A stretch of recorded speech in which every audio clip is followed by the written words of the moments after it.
Selamat datang di seri praktisi pilihan 1, program praktisi mengajar dengan Pak Joshua Partogi di sini.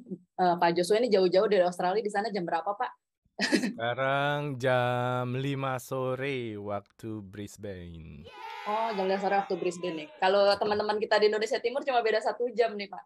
Oh iya iya benar Soalnya ada benar saya benar. lihat di pendaftar itu dari Indonesia Timur, boleh ke apa namanya? Wow, Raise your mantap hand gitu sekali. ya. Yang dari Indonesia Timur silahkan. Yang Ya, cuma beda silakan sejam kasih doang nih.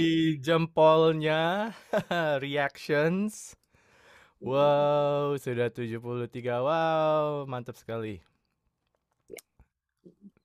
Oke, jadi hari ini topik kita adalah penggunaan Scrum untuk pengembangan produk inovatif. Mungkin beberapa teman-teman di sini udah pada dengar, ada yang baru dengar doang judulnya gitu ya, karena Scrum quite well known brand ya, Pak Joshua gitu ya. Iya. Atau mungkin ada juga yang baru pertama kali dengar gitu ya. Tapi regardless gitu ya, apapun, di sini kita semua belajar, utamanya buat teman-teman mahasiswa buat nyoba kelas. eh, Program praktisi mengajar yang nanti dibuka di perguruan tinggi masing-masing. Kalau perguruan tingginya daftar, jadi ingetin ya teman-teman, perguruan tingginya buat daftar pesan sponsor. Pak, maaf nih Pak, bakal banyak pesan sponsor di acara kita. Gitu. Oke oke Kalau oke. misalnya belum ada daftar, nanti kelas-kelas seperti Pak Joshua ini apa yang biasa dikerjakan oleh, saya kelas seperti sekarang ini mungkin nggak bisa masuk nih. Pak Joshua ini sebenarnya masuk ke program kita, belum ada yang minang kayaknya nih. Nanti bilang ke dosennya, Bu, kita Waduh. datengin dong Pak Joshua ke kampus kita gitu kan ya. Soalnya kemarin saya datang ke Waduh. kelasnya dan merasakan sangat bermanfaat dan bisa saya pakai gitu. Yang paling penting tuh kalau kuliah, setahu saya, maksudnya dari zaman saya dulu baru lulus sampai sekarang gitu ya, isunya tuh kayaknya yang dipakai pelajaran yang dipakai pas kuliah tuh 10% aja lah, sisanya ya nanti lu belajarnya pas udah lulus gitu kan. Tapi kan kita pengennya nanti yang dipakai bisa lebih banyak nih presentasinya.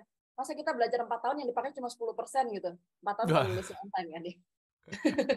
Jadi harapannya Betul. dengan ada program ini tuh seperti itu. Makanya kita undang nih praktisi yang udah di lapangan, yang udah pasti kalau diajarin sama praktisi berdasarkan pengalaman dan pasti dipakai gitu di dunia Iya. kerja. Jadi bisa lebih nyambung pas lagi baru on board, nanti baru lulus, baru on board, itu nanti bisa lebih nyambung.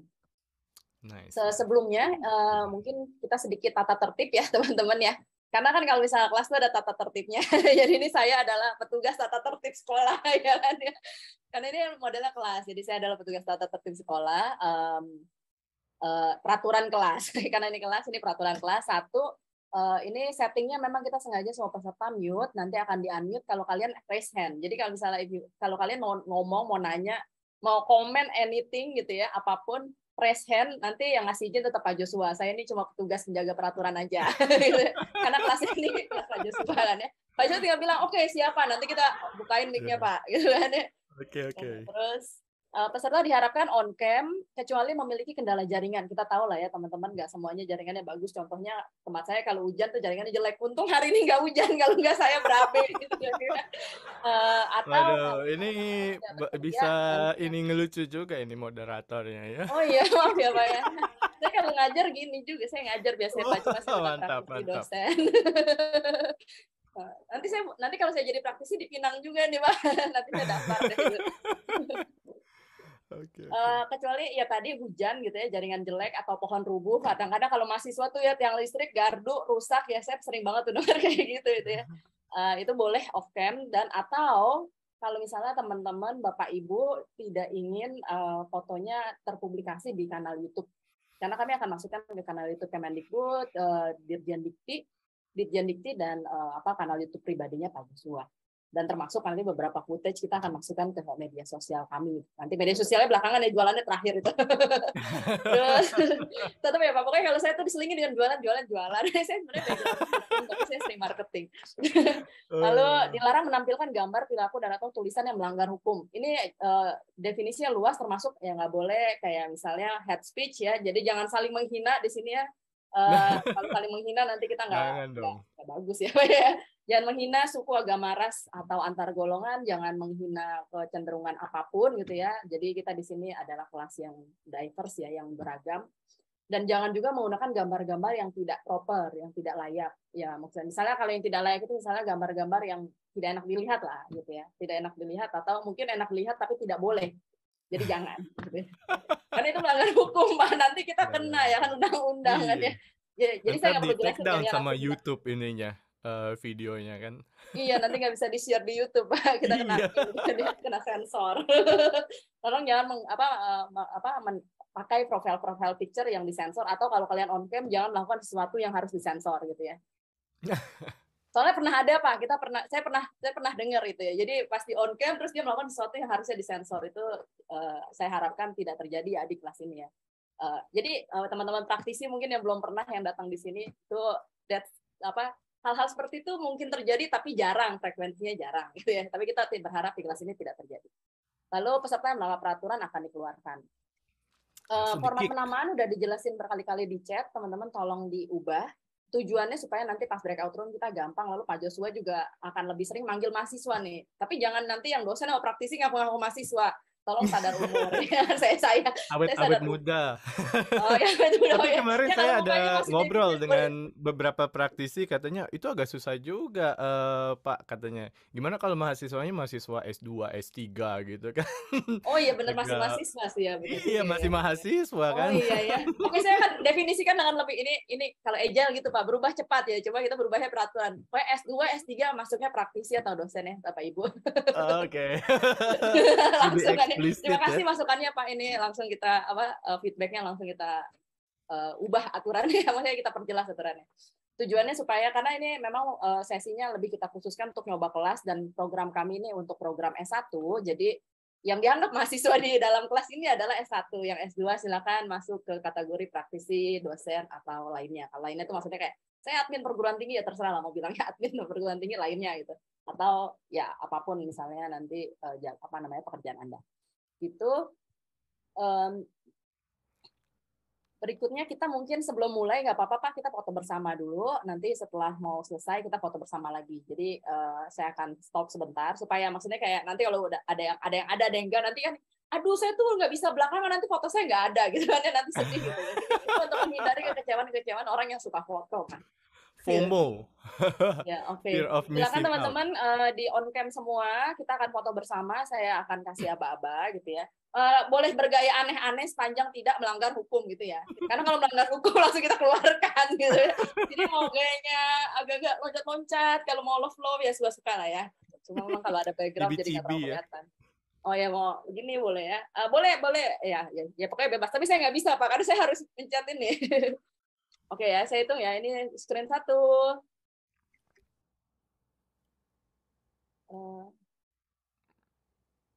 Lalu bentar nih. Screen 2. Screen 3.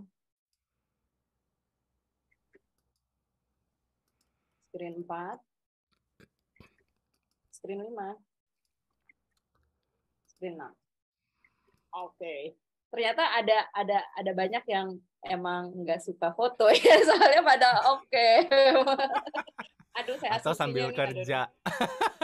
Atau jangan-jangan ada yang sambil kuliah lagi ini. Oh iya, jangan-jangan gitu. Bener, pas sejak pandemi tuh orang bisa double zoom, triple zoom. Saya udah nggak paham lagi gimana caranya gitu. Saya nge-zoom sambil nyapu aja susah Pak. Gitu. Iya, Oke teman-teman, ini kita udah buka chatnya, jadi nanti chat akan dibuka ditutup sesuai dengan kebutuhan pengajaran. Nanti ketika harus misalnya berinteraksi sama temennya juga akan kita buka. Nanti Pak Joshua nanti ababaya deh Pak Joshua, teman-teman tahu semua gitu kan ya. Jadi silakan dimanfaatkan sesi ini untuk menggali ilmu sebanyak-banyaknya buat teman-teman mahasiswa, sambil ya tetap pesan sponsor ya. Nanti habis kelas tolong diingetin dosennya untuk daftar. Gitu. Baiklah. Demikian iklan saya ya kan, selamat belajar. Saya persilakan pada Pak Joshua untuk mengambil alih kelas. Oke, thank you Bu. Ups. Oke, terima kasih semua teman-teman yang sudah bergabung. Oke, karena topiknya hari ini saya ringan-ringan saja, cukup light. Saya udah bilang sama Ibu Kumala, wah ini kayaknya banyak praktisi yang ikut. Ya kalau misalnya praktisi nganggap ini terlalu receh ya nggak apa-apa, karena fokus utama kita untuk mahasiswa. Saya sebetulnya cukup kaget waktu saya diundang untuk membuka sesi pertama praktisi pengajar ini. Udah lumayan lama ya, dari beberapa bulan yang lalu akhirnya kejadian juga. Scrum terus terang cukup, saya juga cukup kaget karena saya sudah cukup lama untuk, bisa dibilang mengadvokasi, mempromosikan Scrum dari 2011, 2012.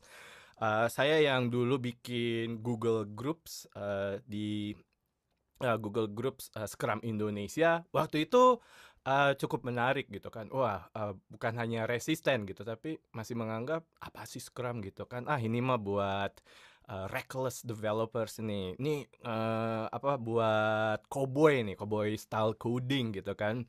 Dokumentasi kagak ada gitu kan, yang penting agile, yang penting cepet gitu kan. Jadi dulu saya banyakan berantem saudara-saudara. Ya, berantem sama, pendukung, waterfall. Dan waktu itu, eee, saya cukup lama vakum, di, Indonesia, sendiri ngomongin tentang Scrum. Ya, sangat menyedihkan ya. Saya di, Indonesia sendiri tidak, cukup banyak yang menerima. Jadi, sampai sekitar periode 2015, saya lebih banyak justru, ngomongin tentang Scrum itu di negara-negara tetangga, Indonesia. Saya sering ke Singapura, ke Filipina dulu saya cukup rutin, ke Manila, ke, Malaysia, KL, berapa kali ke Vietnam, Thailand gitu kan. Di situ, sudah cukup, adopsinya sudah, lebih lebih awal lah, lebih, mulai awal 2015. Kalau misalnya teman-teman di sini ada yang belum beli bukunya, sorry ya agak promosi lagi, Manajemen Modern, dengan Scrum. Saya nulis, buku tentang itu. Mmm, Semakin mulai ada traction, di situ tentang, Scrum gitu kan. Dan saya kaget, selama pandemi, "Loh kok ini tiba-tiba jadi banyak yang, menggunakan Scrum?" Padahal saya orangnya, ekspektasinya cukup cukup rendah gitu kan. Mungkin kalau teman-teman, pernah baca beberapa blog post saya di medium.com. Itu banyak beberapa blog post saya di medium.com. Sekarang saya tidak aktif lagi di medium.com ya, karena saya sekarang aktifnya di YouTube. Saudara-saudara jangan lupa klik subscribe Scrum Master in Black.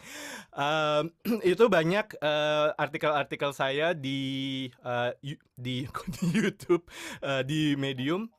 Itu saya banyak, mengkritisi, eee, cara organisasi, cara leaders, me-manage, perusahaan yang menurut saya pribadi sudah tidak relevan dengan keadaan di abad 21 gitu kan.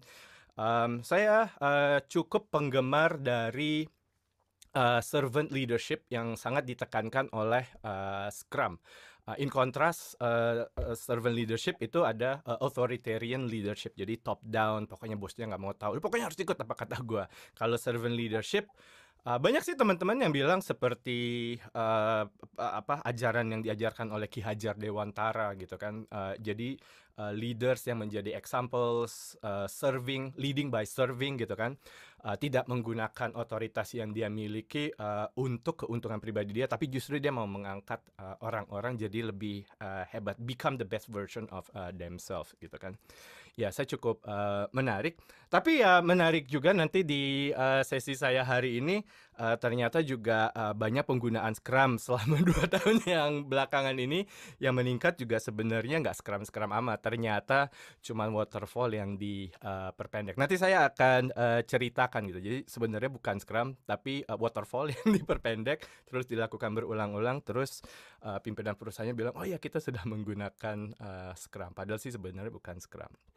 Oke, sekarang kita, mulai dulu dengan, topik kita, yaitu, pengembangan produk inovatif, pengembangan produk inovatif.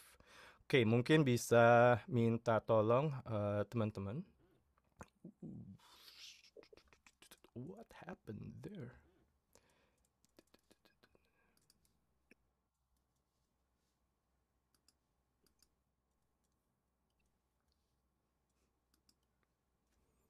Oh, sorry, saya lupa. Ini harusnya saya tutup. Kenapa munculnya di situ? Okay, sorry about that. Okay. Alright.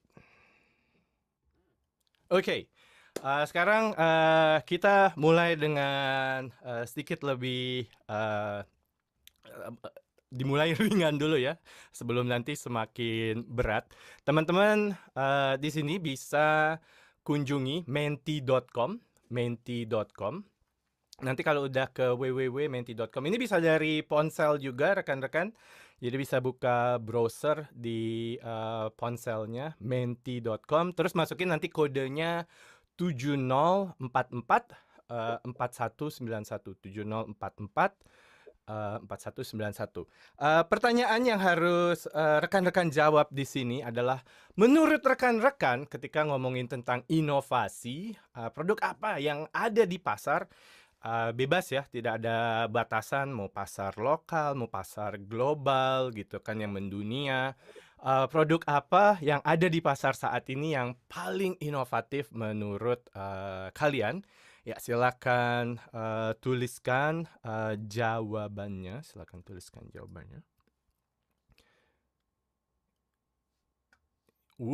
Oke, sudah mulai. Oh, bukan. Oh, ini malah bilang menyelesaikan masalah. Ya, itu jawabannya seperti Flip, Gojek, Tesla, Android, Boring Company. Apa ya Boring Company? Apa Boeing? Oke, Klinik Pintar. Wah, ada yang bilang TikTok. GoFood. Oke, Tokopedia. Ya, sekarang namanya sudah GoTo ya. Bukan Gojek dan Tokopedia lagi. Oke, menarik. Apalagi nih? Oh, touchscreen. Oh, lebih deep ya. Halodoc. Oh, ini yang paling gede nih Gojek nih. Oke, menarik. Ada yang bilang TikTok. Wah, Tesla. Jangan-jangan di sini mahasiswa atau jangan-jangan Bapak Ibu dosen udah ada yang punya Tesla lagi ya. Mantap. Oke, mari kita berikan ini. Wah, apa ini? Daging in vitro. Apa daging in vitro? Bitter. Bitter by Najla. Oh, cryptocurrency Google. Wah, tapi ini yang paling gede antara Flip, Gojek dan Tesla ya, wes. Mantap. Oke. Oke, udah ada 52 orang yang menuliskan jawabannya. Sambil wah ini tetap bertahan ya, Gojek untuk ruang lingkup lokal ya. Untuk ruang lingkup lokal ada Gojek. Dari luar negeri Tesla ya. Tesla memang cukup revolusioner ya. Wow, Flip, yes, saya sering tuh lihat Flip cukup merevolusioner cara kita bertransaksi, terutama kalau kita mau ngirim uang antar bank ya. Wah, ini nih Shopee semakin tinggi ya. Netflix, oke. Zoom, oh mantap. Ini Zoom juga nih banyak yang bilang Zoom. Wah, ini ada yang typo kalinya nulis Shopee-nya. Kalau nggak Shopee-nya tuh bisa jadi lebih besar sepertinya. Apalagi laptop online. Metaverse, yes. Ininya si Mark Zuckerberg ya. Wah, ya. Netflix, GoFood, Gojek, Tokopedia sekarang udah jadi satu entitas ya, GoTo. Oke. Ini saya akan lanjut. Oke, ini sekarang rekan-rekan coba jawabnya di chat window. Wah, ini kalau menurut Ibu Kumala jawabnya di chat window. Daging buatan hasil proses kultur jaringan. Yes, bukan produk teknologi ya. Oke, mantap sekali. Yes. Oke, pertanyaan berikutnya yang saya mau rekan-rekan jawab. Ini banyak sekali ya. Ini yang paling besar ada Metaverse, Shopee, Gojek, Flip, Tesla, Zoom, Netflix, TikTok, oke, Tokopedia, ini yang gede-gede ya. Saya ambil yang cukup populer dari 64 orang yang menjawab di sini. Nah, sekarang saya mau rekan-rekan coba jawabnya ini kalau sekarang di chat window aja, di chat window. Oke, kalau ngelihat produk-produk inovatif ini, apa sih yang membuat sebuah produk dikatakan produk inovatif? Katakan misalnya kalau saya bandingkan dengan produk komoditas gitu. Produk komoditas itu yang kita butuhkan sehari-hari. Dia sifatnya produksi massal gitu kan, dan banyak dibutuhkan oleh masyarakat gitu. Apa yang membedakan sebuah produk inovatif dengan produk komoditas seperti misalnya kaos atau misalnya makanan yang kita beli dari supermarket gitu kan? Apa yang membedakan produk komoditas dengan produk inovatif? Ya, silakan bagi yang ini silakan langsung aja jawabnya ini sekarang di Zoom chat window. Tulis saja di Zoom chat window. Apa sih yang membuat produk komoditas berbeda dengan produk inovatif? Ya, silakan bisa jawab saja di. Oke, ini menurut Dian. Kalau D itu artinya buku malah dosen ya? Wah, Yes. menurut Ibu Dian ini baru, yes, belum pernah dibuat sebelumnya. Impactful, oke, itu kata kuncinya ya. Beda dengan produk komoditas, oke, interesting. Ini Muhammad Rizky bilang fresh, oke, fresh, segar, oke, baru dipetik dari pohon ya, iya, fresh. Just kidding. Kalau saya, Terbaru, praktis, oh solutif, yes, memecahkan masalah. Wah, ini menurut Mas Yusril. Kalau M pokoknya depannya mahasiswa. Oke, oke. Baru, easy to reach. Oke, oke, interesting, interesting. Ide brilian, teknologi terbaru menurut Pak Sani. Wah, ini kalau Pak Sani praktisi. Ini yang dilihat Pak Sani sehari-hari. Instan, efektif. Oh, lebih modern ya. Dia jadi sifatnya tidak konvensional. Oke, memecahkan sesuatu yang belum pernah dipecahkan sebelumnya. Yes, mantap sekali. Oke, oke, oke. Ini C. Kalau C apa? Bu. komite. Oh, komite. Pak Erik Ya ini nggak disebut komite. soalnya. Kita Oke, saya internal, lagi coba kita nggak apa itu? sebut. C. Oke, Oke. oke. Yang saya Ide bingung menyesuaikan ada zaman. Wah, ini Muhammad Amirul Vicky, jangan malu-malu, jangan direct message saya ke semuanya. Jangan direct message ke saya. Di ini everyone in meeting diganti di chatnya jadi to everyone. Menurut Pak Furkan nih dosen, out of the box, disruptive. Oh yes, mendisrupsi ya, seperti waktu Gojek awal-awal dia mendisrupsi para ojek pangkalan ya, saudara-saudara. Ya. Betul, betul, betul. Oke, always up to date.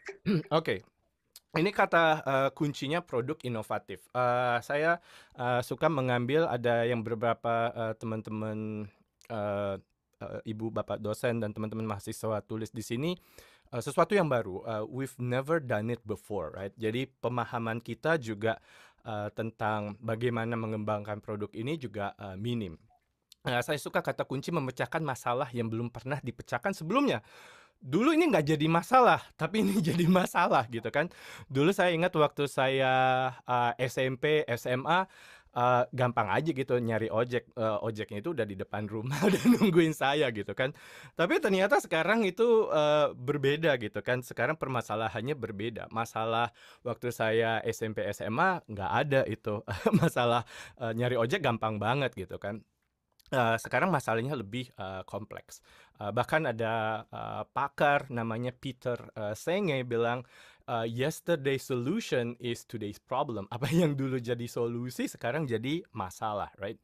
So, produk inovatif dia memecahkan masalah. Dan dulu mungkin ini nggak jadi masalah. Ini masalah yang baru kita hadapin sekarang. Artinya ada lebih banyak uncertainty, ada lebih banyak ketidakpastian ketika kita mengembangkan produk yang inovatif. Nah, saya mau highlight ini karena lebih sering dan ini juga banyak komplain dari inner circle saya, praktisi-praktisi Scrum. Nanti saya kasih tunjuk lebih lanjut komplain-komplain mereka mengenai lulusan yang baru masuk ke industri sekarang. Ya sebenarnya masalahnya sistemik, tidak sepenuhnya salah mahasiswanya juga gitu kan. Kebanyakan mereka tidak di-train, tidak dididik dengan pola pikir yang bisa menghadapin uncertainty gitu kan.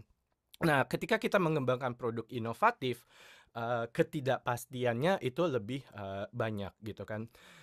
Jadi, pola pikirnya harusnya lebih banyak ke, metode, empiris gitu kan. Jadi kita, testing, the water. Kita lihat, hasilnya, bagaimana dampaknya, result-nya, kadang kita bisa aja pivot gitu kan. Mungkin kita punya ide, "Mas, saya ingin mengubah, dunia," gitu kan, ingin mengembangkan, sesuatu yang inovatif, solutif, disruptif gitu kan. Ternyata waktu mengedukasi pasar nggak diterima gitu kan. Iya sih bagus idenya, tapi, tidak bisa diterima oleh pasar. Sama seperti kayak waktu Friendster itu lebih dulu dari Facebook, tapi tidak, traction-nya tidak setinggi, Facebook, sekarang ini gitu kan. Kadang kita menghadapi masalah teknis gitu kan, seperti yang dihadapin oleh Netscape. Netscape itu, secara teknologi sebenarnya jauh lebih bagus daripada Internet Explorer. Tapi banyak sekali, technical debt di situ dan akhirnya mereka gagal karena, masalah, internal teknis, mereka sendiri. Kadang mungkin ada penolakan, bukan hanya penolakan dari, investor, penolakan dari, pasar. Kadang pasar berubah. Mungkin teman-teman yang sudah sering lihat berita belakangan banyak startup, di Indonesia yang, layoff, pegawainya bukan hanya di Indonesia, bahkan global gitu kan. Karena, perubahan yang ada di pasar, kadang kita perlu menguji hipotesa, kadang kita bagus tapi kalah saing dengan kompetitor kita. Windows Phone 7, karena dulu saya pernah terlibat, roadshow dengan teman-teman Microsoft Indonesia. Kalau menurut saya pribadi secara, teknologi dan user experience itu jauh lebih bagus dibandingkan, Android maupun, Apple, iOS. Tapi, realitanya dia, kalah, saing gitu kan. Dan harapannya sih ketika kita mengembangkan produk, profit gitu kan. Dan ada banyak, statistiknya dari sekian banyak, startup itu berapa persen yang, akhirnya sukses di pasar. Menurut, founder, 500 Startups, Dave McClure, dia banyak investasi startup, makanya nama perusahaan dia 500 Startups. Itu cuma 10% menurut dia yang, sukses gitu kan, 90% lainnya, ya itu tidak berhasil. Nah, paling nggak dia bilang kalau dari 10% ini bisa meng-cover kegagalan dari 90%, startup yang gagal, ya saya sebenarnya masih, untung.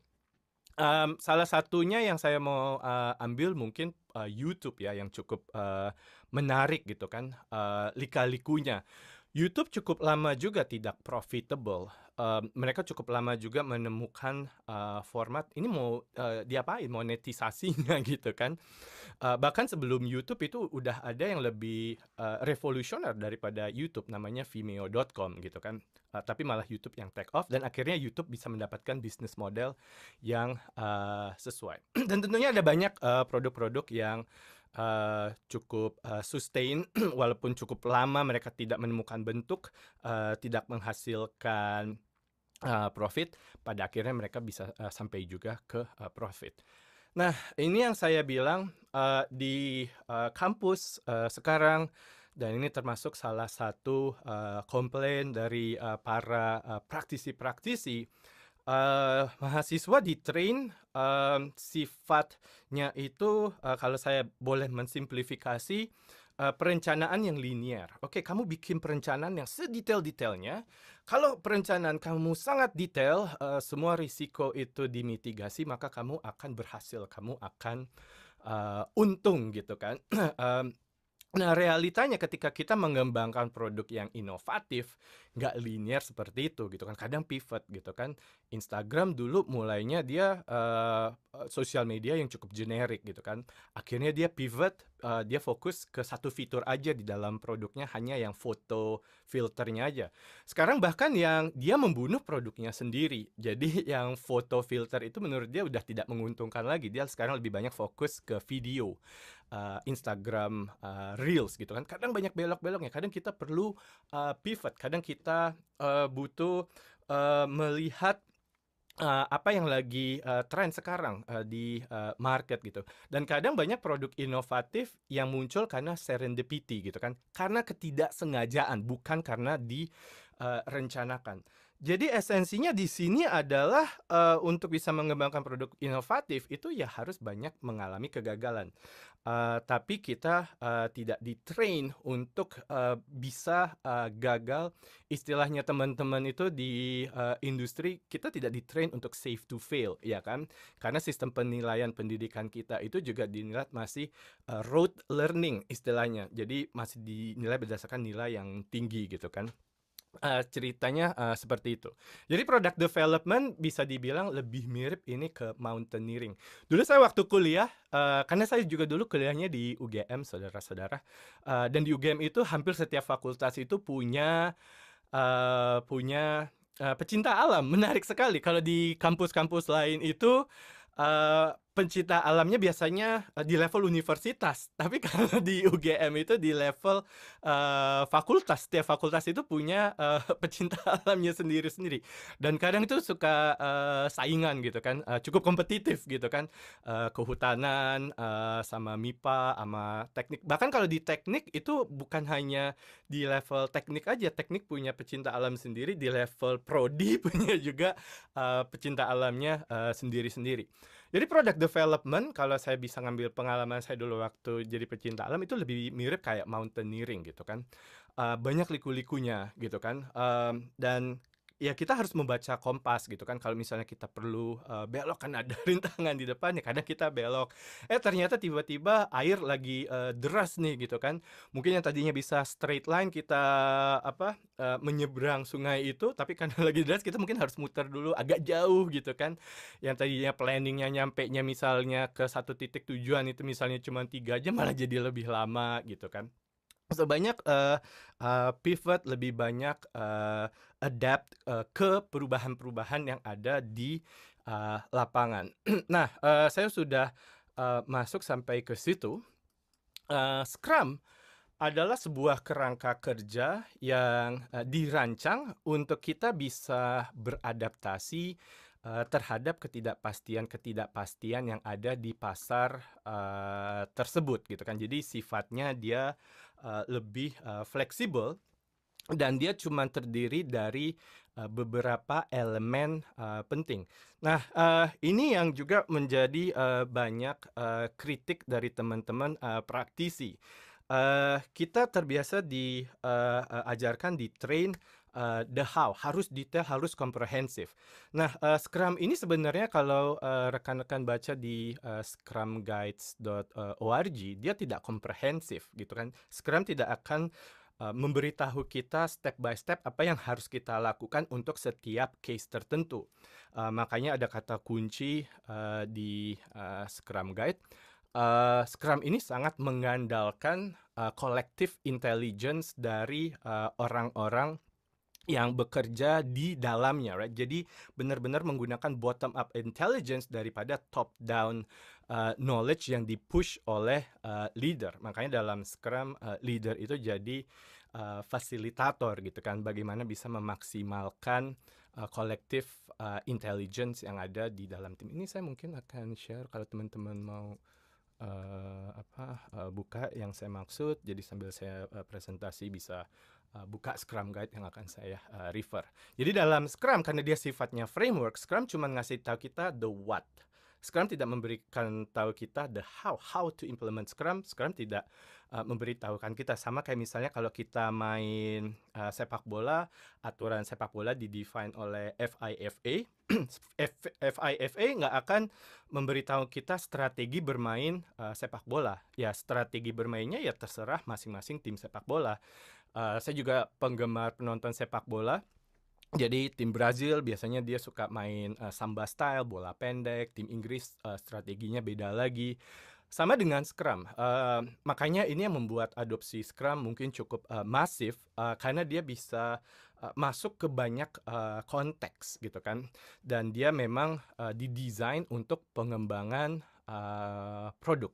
Makanya kalau kita lihat di definisi Scrum, It's a lightweight framework that helps people, teams, organization generate value through adaptive solution for complex problems. Dia memang dirancang untuk pengembangan produk yang inovatif. Jadi dalam Scrum ada event, ada tim.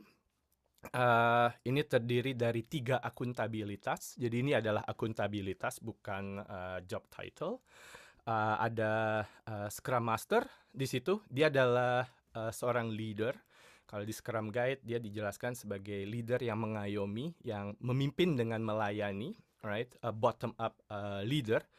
Product owner dia yang berakuntabel terhadap nilai dari produk tersebut. Jadi nilai dari produk yang dikembangkan itu akuntabilitasnya ada di product owner. Sedangkan si Scrum Master ini dia accountable supaya organisasinya ini lebih agile. Tadi Bu Kumala banyak sering menyebutkan kata agile, lebih responsif terhadap perubahan di pasar. Dan kita ada sekelompok orang yang mengembangkan produk.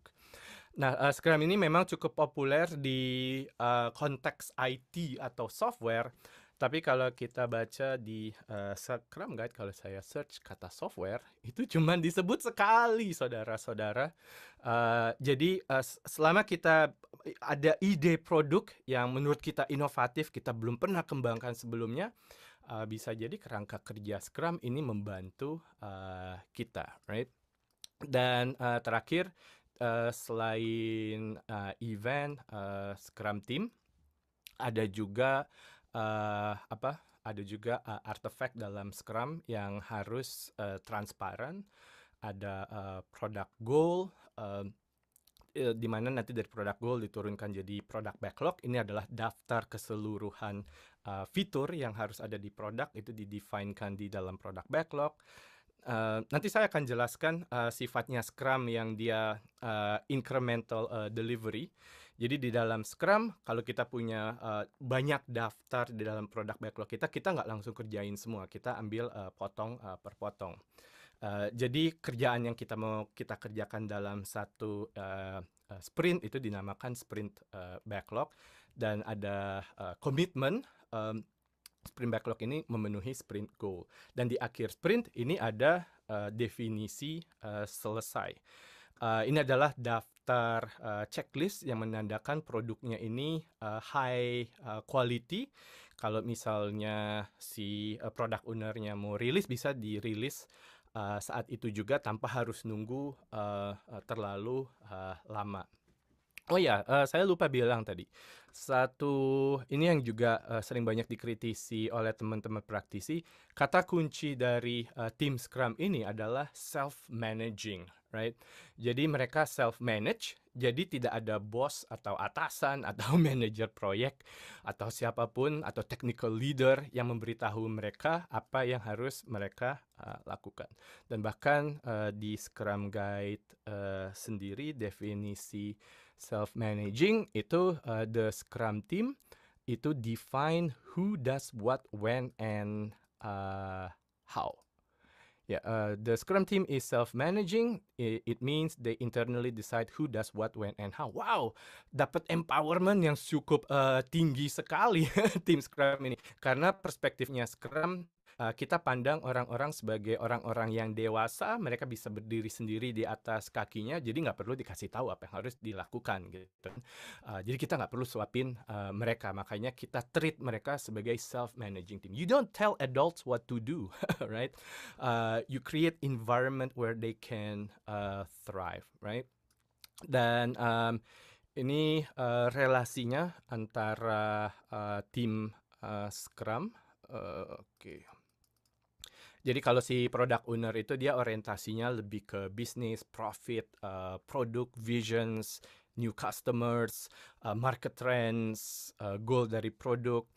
Si developer yang mengembangkan produknya, nanti produk ini bisa langsung di-tes oleh setiap sprint selalu ada increment of product yang bisa langsung dites, bisa digunakan oleh customer. Nah, kalau si product owner ini orientasinya lebih ke bisnis, lebih ke visi dari produk, developer ini biasanya lebih teknis. Mereka yang punya semua keahlian untuk mengembangkan produk.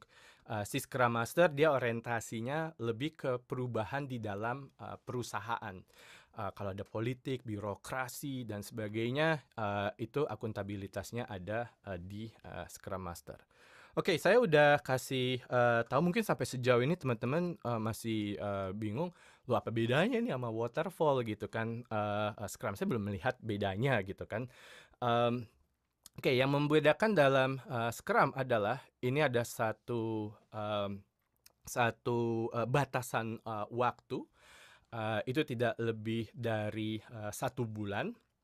Jadi dalam jangka waktu 1 bulan atau kurang, itu kita harus bisa mendeliver, si timnya harus bisa mendeliver potongan produk yang siap untuk dirilis.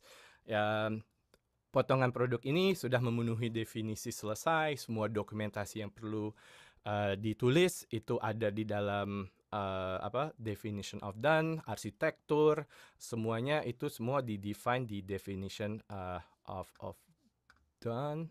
Oke. Jadi di akhir sprint harus ada potongan produk yang bisa siap digunakan dalam jangka waktu 1 bulan atau kurang. Nah, inputnya sprint ini adalah produk backlog, dan produk backlog ini diturunkan dari goal produk. Jadi misalnya goal kita, misalnya kita mau membuat produknya mobil terbang gitu kan, mobil terbang. Goalnya apa gitu kan? Goal dari produk ini kita ingin mengurangi kemacetan di Jakarta by 10%. Nah, ini goal dari produknya gitu kan. Kenapa kita ingin mengembangkan mobil terbang, mobil dengan baling-baling? Karena kita goalnya adalah mengurangi kemacetan di Jakarta by 10%. Hal-hal yang diperlukan agar kita bisa mengembangkan mobil terbang, nah itu ada di produk backlog, diturunkan di situ semua. Karena itu butuh waktu yang lama kan untuk mengembangkan itu, dan daftar fiturnya ada banyak, kita nggak melakukan semuanya in big bang seperti waterfall. Jadi kita ambil sebagian di sprint planning. Ini di awal sprint kita planning, si product owner-nya datang ke sprint planning, mendiscuss apa yang dia mau achieve. Ada Scrum Master juga yang memfasilitasi, dan ada si developer-nya. Nah, karena kita nggak mungkin kerjain semua, kita bikin dulu goal sama satu sprint ini apa sih gitu kan. Ini kan goal di level produk, kita ingin mengurangi kemacetan di Jakarta by 10%. Kayaknya dalam 1 bulan atau kurang itu nggak mungkin deh gitu kan. Oke, kita bikin dulu nih goal dari sprint ini, mobil paling nggak bisa lari dulu dengan kecepatan 0 sampai 200 km per jam dalam 30 detik. Apakah mobilnya udah bisa terbang? Ya belum, tapi kan mobil sebelum bisa terbang perlu lari sekencang itu dulu kan. Nah, baru dari situ setelah sprint goals-nya didefinisikan, baru developer sama product owner, oke, ini ada banyak nih, ada ratusan backlog. Mungkin kita kerjain satu backlog dulu.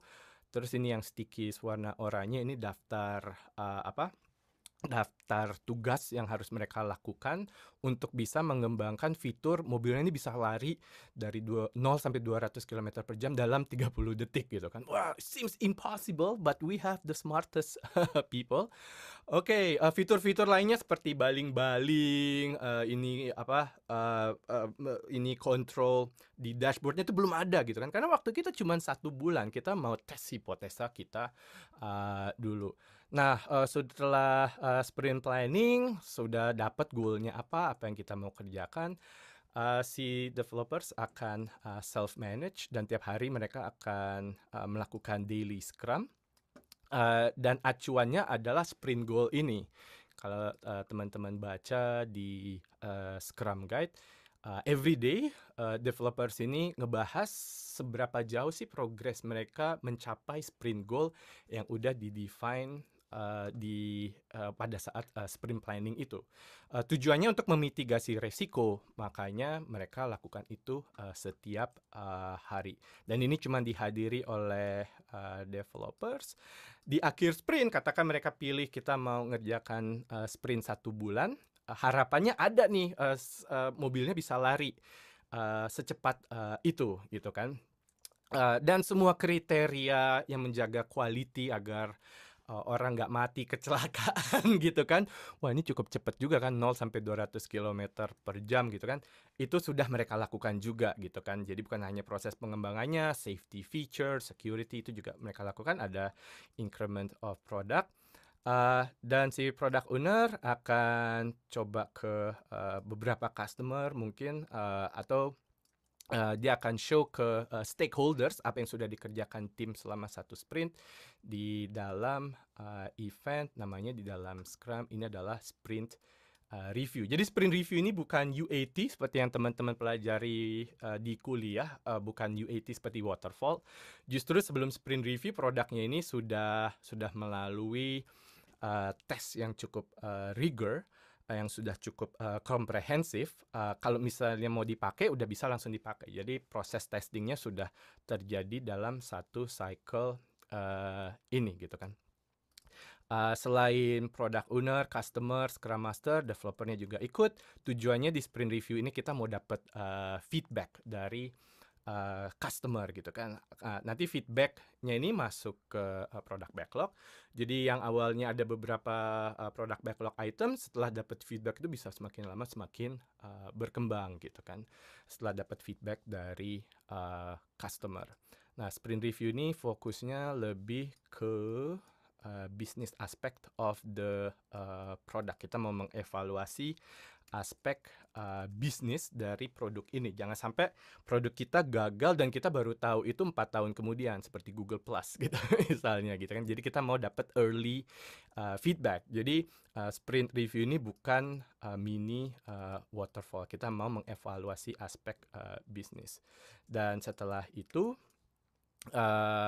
si tim Scrum-nya, product owner, developer akan melakukan Scrum yang adalah red. Kalau sprint review ini fokusnya adalah lebih ke bisnis aspek. Kalau sprint retrospektif ini fokusnya lebih ke evaluasi efektivitas proses dan hubungan antara orang di dalam tim dan di dalam organisasi. Nah, begitu terus ya kan, bisa jadi nih di akhir sprint, bisa jadi tidak semua fitur terdeliver, ya nggak masalah karena namanya produk inovatif belum tentu kita semuanya gitu kan, karena kita mau dapat early feedback. Next sprint mungkin goalnya beda lagi. Karena ini mobilnya bisa nih sampai goalnya lari dengan kecepatan 0 sampai 200 km. Next sprint kita muncul lagi mungkin dengan sprint goal baru. Sekarang kita integrasikan baling-baling dan bisa mengangkat mobil. Mungkin kita belum terlalu ambisius gitu kan. Ya, kita cukup realistis. Mobil bisa terangkat 5 meter dari tanah. Kalau itu bisa tercapai, kita sebenarnya sudah progress gitu kan. Dan gitu terus sampai akhirnya kita bisa bikin mobil terbang. Jadi konsep dalam big picture, jadi konsepnya dan incremental gitu kan. Jadi selama satu produk life cycle ada beberapa sprint, tergantung juga sprintnya itu berapa lama. Dan jumlah fitur yang bertambah di dalam produk itu juga semakin banyak. Mungkin di sini ada yang mau bertanya dulu sebelum kita exercise berikutnya. Karena saya baru diinfokan oleh Bu Kumala, breakout room sudah siap mengenai Scrum ini sendiri. Apakah ada pertanyaan? Teman-teman kalau misalnya mau saya kebetulan bikin videonya yang menjelaskan tadi yang saya jelaskan. Mungkin setelah ini bisa di ini. Mungkin dari teman-teman mahasiswa ada yang mau bertanya tentang ini Scrum Framework sebelum kita masuk ke exercise berikutnya.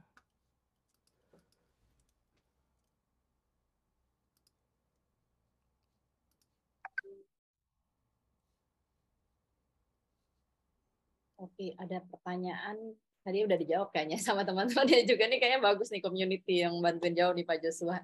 Oh ya? Apa nama aplikasinya dong ya kan? Mural. Ada yang bantuin Oh. jawab. Minta linknya mungkin ntar ada yang bantuin jawab lagi nih, kayaknya bisa share di sini. Itu kan Tapi ada ada yang di japri ke saya nih Pak, ya. boleh di-share nggak muralnya atau mungkin another thing, mungkin materi yang udah di PDF-innya gitu ya. Ya. Kalau misalnya boleh, nanti kami akan bantu emailkan ke peserta yang terdaftar. Tapi kalau misalnya enggak, nanti lihat di YouTube aja, tenang aja, ini akan ada di YouTube. Yes, betul. Diulang. ada di YouTube Pak Joshua, ada di YouTube Kemendikbud dan di Ditjen Dikti. Depannya kita akan publish di sana. Yes. Ya ini saya juga kebetulan yang saya omongin tadi udah saya bikin videonya, rekan-rekan. Jadi bisa klik link yang ada di Zoom chat window. Yes, Scrum Master in Black YouTube saya. Itu videonya kebetulan saya bikin ya. Oke, kita kalau gitu langsung aja ya. The theory is easy.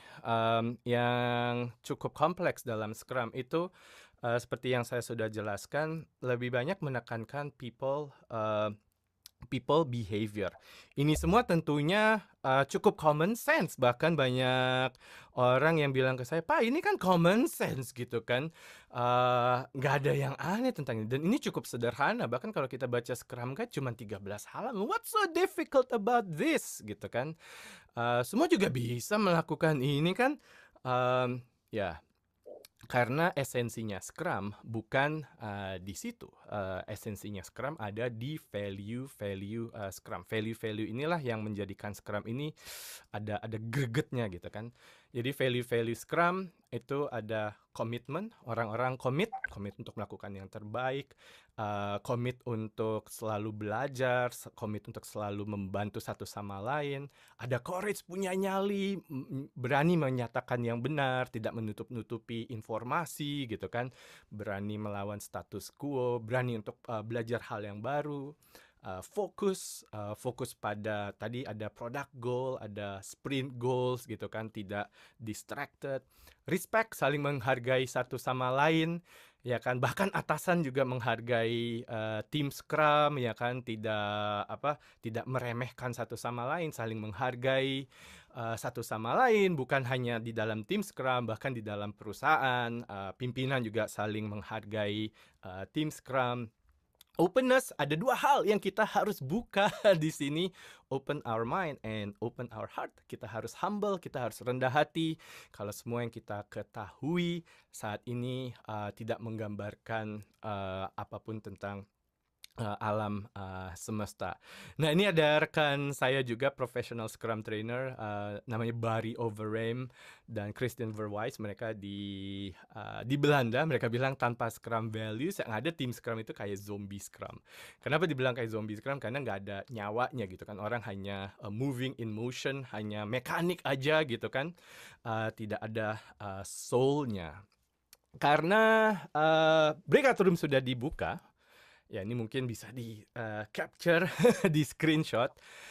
Selama 5 menit nanti Ibu Kumala dan teman-teman panitia akan buka breakout rooms-nya dari 5 value Scrum ini.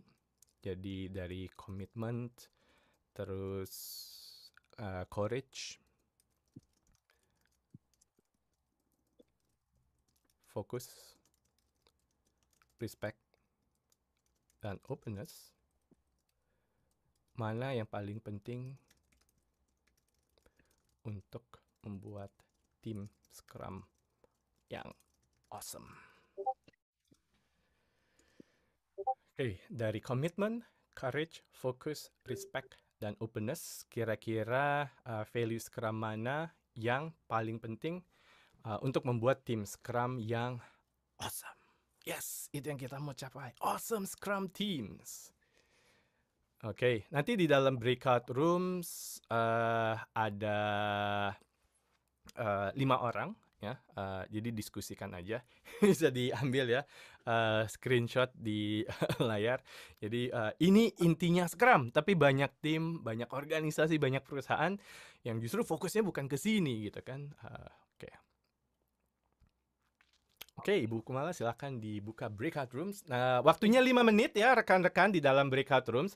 Nanti saya akan dengar penjelasan dari dari nggak masing-masing kayaknya ada banyak soalnya. Nanti self manage aja. Jadi kita mau belajar self manage karena Scrum ini about self management, right? Nanti self manage kita lihat respon dari beberapa kelompok yang punya courage untuk share hasil diskusi di dalam kelompoknya. Oke, Ibu Komala silakan dibuka breakout rooms-nya. 5 menit saja ya rekan-rekan. Nanti timernya dipegang oleh panitia. Nanti setelah 5 menit akan ditarik kembali. Alright, enjoy. See you in another 5 minutes. Saya udah breakout dari sebar ini. Kecuali yang tadi namanya belum ada kode M, karena non kode M semuanya nanti di main room. Kita ada pesan sponsor untuk yang bukan mahasiswa, karena mahasiswa sponsornya nanti setelah mata kuliah dibuka. Sekarang untuk teman-teman yang praktisi, mungkin boleh ya Pak Joshua, saya izin untuk pesan sponsor, be right back. Oke, berarti iklannya adalah saya. Jadi Bapak Ibu yang hadir di sini, saya pikir mungkin karena nggak di rename, saya jadi mengasumsikan everyone is praktisi, dosen atau lainnya ya, lainnya berarti bukan mahasiswa, pokoknya di luar mahasiswa, karena kita pengen nanti interaksi yang untuk di kelas yang kolaboratif, kan ada grup yang di breakout room itu untuk mahasiswa mencoba kelas gitu. Saya ingatkan lagi Bapak Ibu kalau mengenai program kita, iklan sebentar, mungkin saya akan ngambil waktu 3 menit ya Pak Joshua untuk iklan ini gitu ya. Karena kita butuh iklan. Kita pengennya semua orang bisa ngajar ya, jadi dibukalah praktisi mengajar ini. Jadi sekarang semua bisa ngajar di kampus. Kita pengen juga anak-anak kita tuh siap kerja. Jadi saya nggak tahu kalau teman-teman praktisi di sini mengalami juga apa enggak gitu ya. Tapi ada keluhan gitu dari industri kalau susah banget nih ngerekrut gitu ya. Jadi 8 dari 10 perusahaan itu bilang kita sulit loh cari tenaga kerja yang siap pakai gitu ya. Kita pengen coba untuk gap ini. Dan ada potensi lain gitu ya. Ini saya kecepatan nggak ya? Mudah-mudahan nggak ya, kayak kereta. Ada potensi lain ya. Praktisi-praktisi Indonesia ini rata-rata cukup banyak yang ahli. Ada 13,4 juta datanya ILO gitu ya. Dan berdasarkan survei internal Kemendikbud, kita punya 50%-nya yang mau ngajar gitu ya. Kalau dikasih benefit yang cukup gitu ya. Dan karena orang Indonesia itu spiritualis, banyak tuh yang modelnya kayak saya pengen doing something back to my country, atau misalnya saya pengen beribadah dan lain-lain, beribadah dengan berbagi. Kita berharap praktisi-praktisi ahli ini makin banyak juga dengan adanya program ini. Jadi kan kayak mentalnya udah dibiasakan dari praktisi ikut turun ngajarin mereka, mentoring mereka saat masih di perkuliahan. Yang tentunya dibukakan pintunya oleh Bapak Ibu dosen. Gitu. Jadi kita undang nih praktisi terbaik untuk mendambabaktikan keahliannya. Nggak harus di Indonesia kayak Pak Joshua dari Australia, ini kita sebenarnya sekalian ngasih kode gitu ya. Kalau Bapak Ibu punya praktisi di luar negeri yang kenal gitu, boleh diajak ke program praktisi mengajar. Itu kita terbuka juga. Jadi mau dalam luar negeri, sepanjang praktisi yang Bapak Ibu undang itu sangat membantu Bapak Ibu untuk membantu mahasiswa mendapat capaian pembelajaran yang sesuai dengan kebutuhan mereka nanti saat lulus kuliah.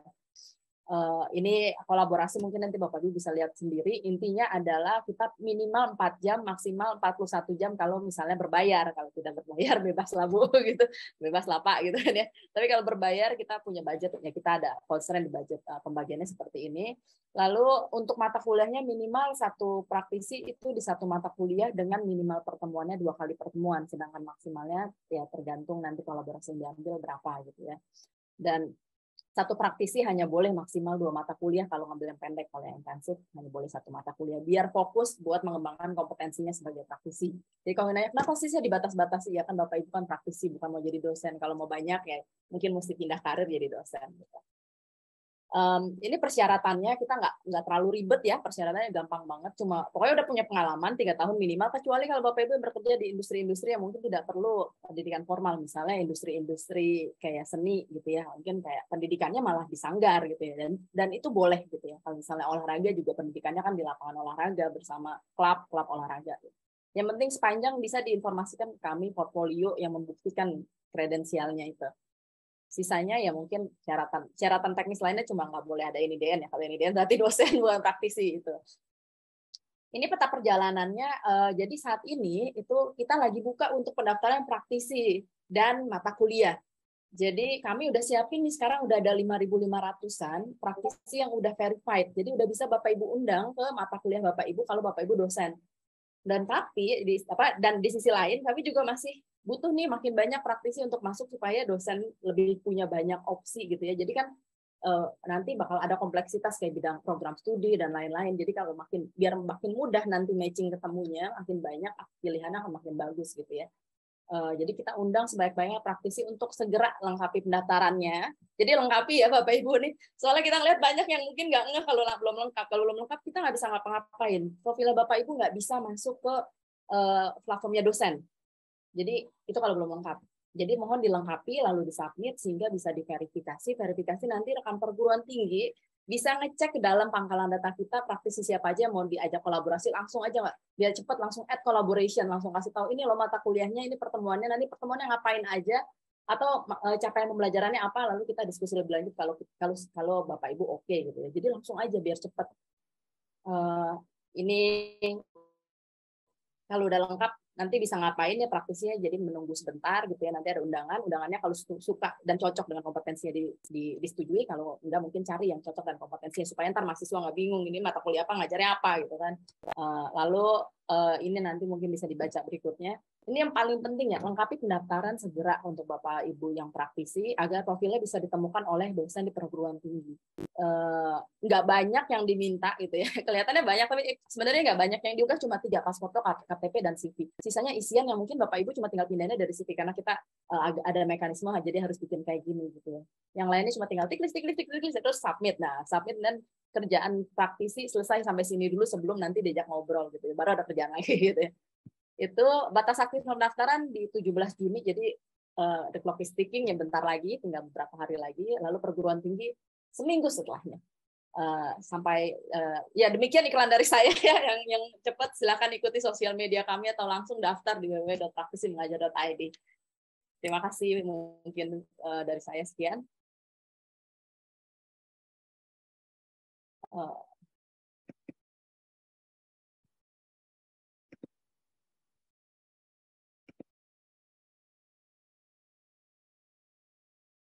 Kayaknya bisa kita tarik. Oke.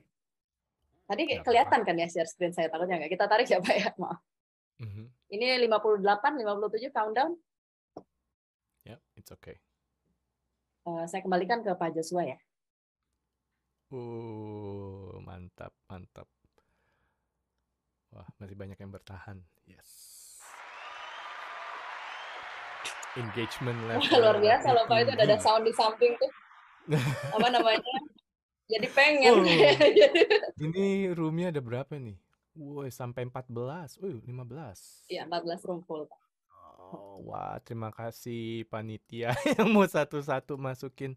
Tapi ada juga yang cuma 2 orang. Ini room 13. Itu tadi 5, Pak. Terus kayaknya 3 keluar. Jadi kita ada setting dari pertama sebenarnya. Dari Bapak masuk kita ada setting-setting. Cukup fluid. Oke, self-manage. Karena Scrum ini adalah self-manage, jadi inisiatif ada yang mau share hasil diskusinya di breakout rooms, kira-kira dari komitmen, courage, focus, respect, openness, itu mana yang kira-kira paling penting menurut kalian untuk membentuk tim Scrum yang awesome? Siapapun, saya nggak perlu nunjuk.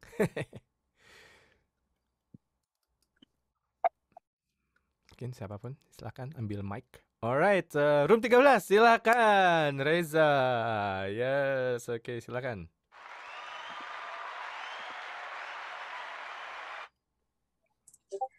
Oke, thank you buat kesempatannya.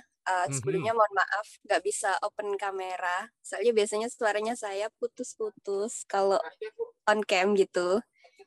Oke, saya Darmi dari UPN Veteran Jatim. Tadi saya di room 13 itu sama teman namanya Reza, dia dari UNY Jogja. Saya UPN Veteran Jatim tuh dari Surabaya. Jadi tidak beneran kita tadi cuma berdua gitu ya. Dan dari kita kalau dibilang mana sih yang paling penting dari 5-5-nya, ya penting sih 5-5-nya. Cuman kalau disuruh milih gitu ya, mana sih yang paling penting, itu yang openness sih, Kak. Ya udah kita udah sepakat gitu. Kenapa openness? Karena tadi udah dijelasin gitu. Openness itu kan ada open mind dan open heart gitu. Nah, itu kan ada 5 dan 5 itu kayak tingkatan gitu loh. Gimana Hmm. orang tuh mau respect kalau dia itu nggak open heart gitu, nggak Ya, ya, ya. nggak bisa simpati, orang tuh nggak bisa empati kalau dia tuh nggak open heart, itu nggak bisa. Gimana orang bisa open mind, gimana caranya orang tuh bisa fokus kalau dia nggak open mind gitu, dan gimana seterusnya, gimana bisa courage, gimana bisa komitmen kalau dianya sendiri itu nggak open mind, nggak open heart, di mana dia tuh nggak mau berubah lah. Dia masih punya fixed mindset lah, dia itu kayak kaku banget, dibilangi itu nggak mau. Istilahnya kalau orang tuh dikasih tahu kamu nih salah loh, dia tuh tetap ngeyel gitu kan, udah nggak open mind. Ada Ya. orang yang nggak mau tahu, profesional banget gitu ya, dia nggak mau open heart, nggak mau tahu temennya itu ada susah, pokoknya aku maunya kamu tuh harus selesai ya ini pekerjaannya, udah nggak mau tahu, udah nggak mau simpati. Padahal respect itu penting banget gitu ya untuk support system biar nggak bubar gitu. Tuh dari aku dan Reza kayak gitu sih. Terima Wah, ternyata lebih kasih. efektif ya semakin kecil kelompoknya. Jadi diskusinya cukup banyak. Yes, openness itu sangat penting ya. Humble, rendah hati, open mind. Karena dari situ kita bisa menerima ilmu-ilmu baru. Kita nggak menutup kemungkinan-kemungkinan. Apalagi kita mengembangkan produk inovatif ya. Kalau kita udah langsung menutup diri gitu kan. Wah, nggak mungkin itu gitu kan. Udah bilang nggak mungkin, belum dicoba gitu kan. Atau misalnya atasan ini biasanya saya sering lihat, saya selama 30 tahun memimpin perusahaan nggak pernah tuh harus begini, nggak perlu harus memakai skram-skraman gitu kan. Wah, itu udah menutup diri gitu kan, udah tidak ada humility, tidak ada humble. Tadi siapa namanya? Thank you banget. Ada lagi yang mau namanya, ada dua nih ngangkat tangan nih. Wah, ini cukup self manage ini mahasiswanya nih. Oke, oke. Siapa lagi yang mau share? Tadi Yuanita ya kalau nggak salah ya. Siapa yang share? Silakan dipilih dari angkat tangan Pak, nanti kita ask for unmute. Aduh, saya gimana? Aduh, Ada Pak, ada lama nih. mahasiswa Saya Naufal, harus Muhammad Rizky. self manage aja, self manage. Silakan. Oh, iya. Tidak Oke, perlu ditunjuk. Kita memulai nunjuk kultur nggak? Saya nunjuk. baru. Soalnya panitia harus Jangan. nunjuk Pak buat unmute. Oh, Karena ada I 3 ya, kita see. harus pilih dari yang udah angkat tangan. Oke, oke, oke, oke. Yang pertama di atas list aja deh, Bu, biar gampang. Oke, silakan Bu Hesti. Ya. Oke, terima kasih. Salam kenal sebelumnya dan selamat sore. Saya Hesti, kebetulan dosen dan juga adalah tim koordinator PT untuk praktisi. Saya sangat tertarik dengan narasumber yang disajikan hari ini. Kenapa? Karena saya bergerak di bidang supply chain. Dan terkait dengan itu, atas pertanyaan ini saya combine. The first openness, the second saya ambil fokus. Apa sebab? Karena di fokus saya bisa mengembangkan delivery secara efektif. Kenapa? Karena di situ dimulai dari saya idea, kemudian saya user stories, hingga saya melakukan sprint planning 1 and 2, kemudian saya masuk lagi ke daily Scrum meeting, kemudian sampai saya masuk ke review. Itu semua saya harus fokus, sehingga saya melihat di sini time bisa kekejar dengan exactly. Demikian, thank you. Makasih Bu. Wow, semangat sekali ya. Yes. Aduh, yang generasi muda nggak boleh kalah semangat.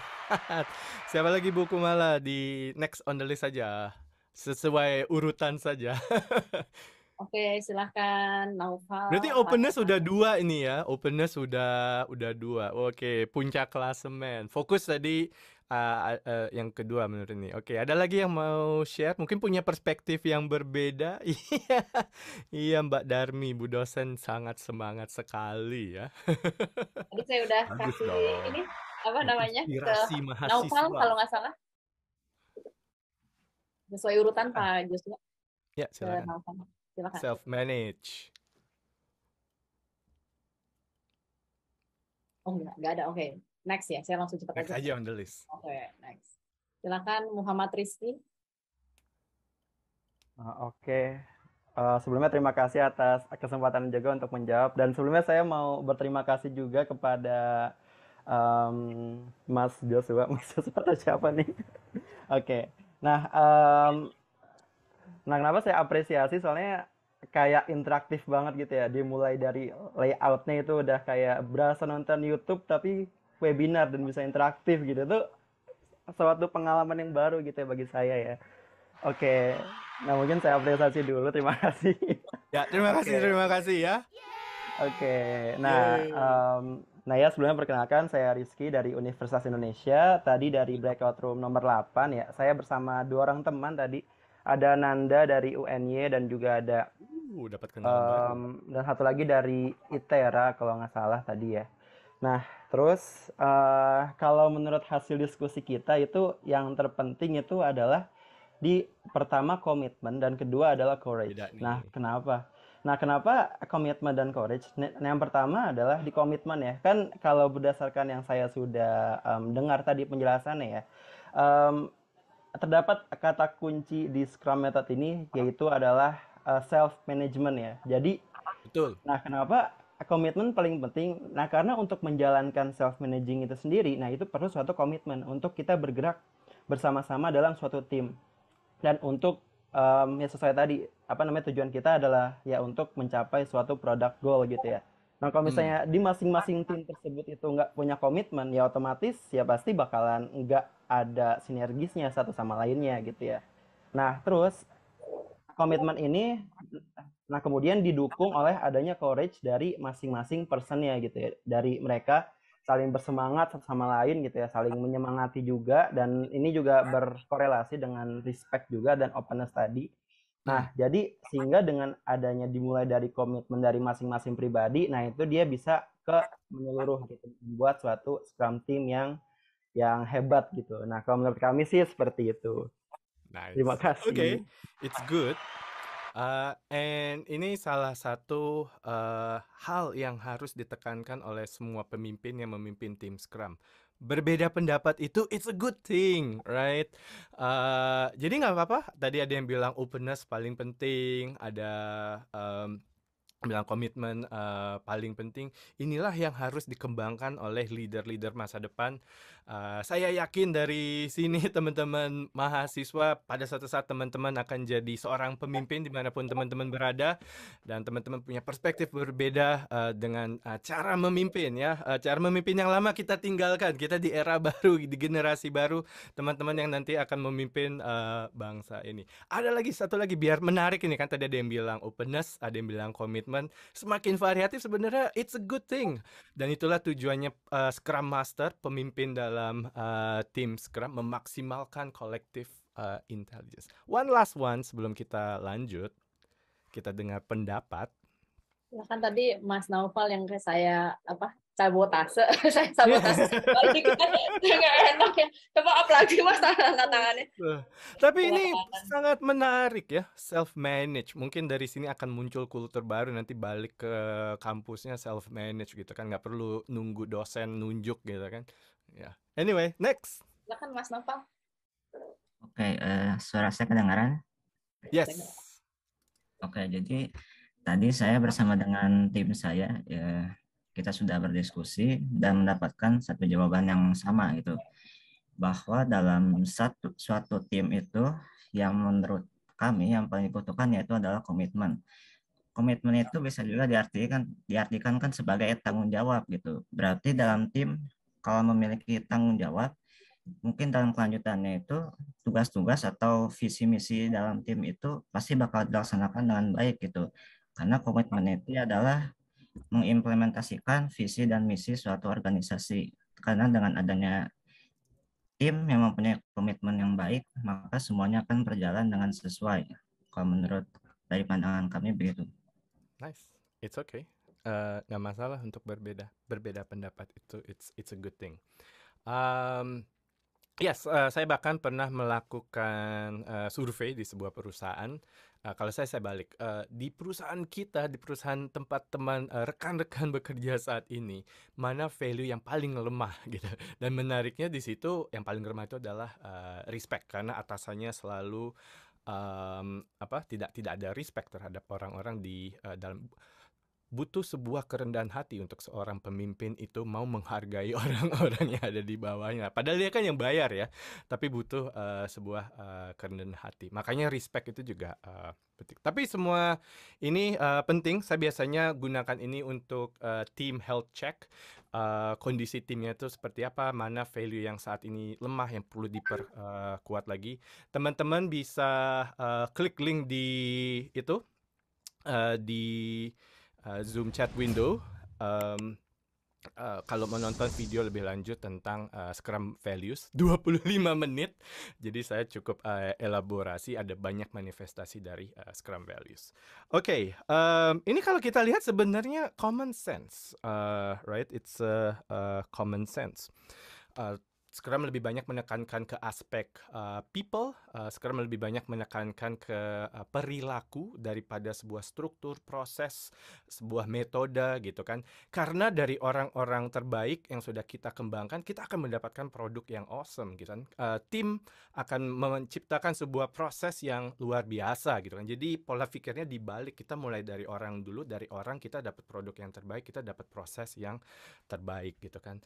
Kenapa banyak perguruan tinggi yang cukup tidak menekankan ini kalau ini sebuah common sense. Ini saya melakukan survei kecil-kecilan di inner circle saya.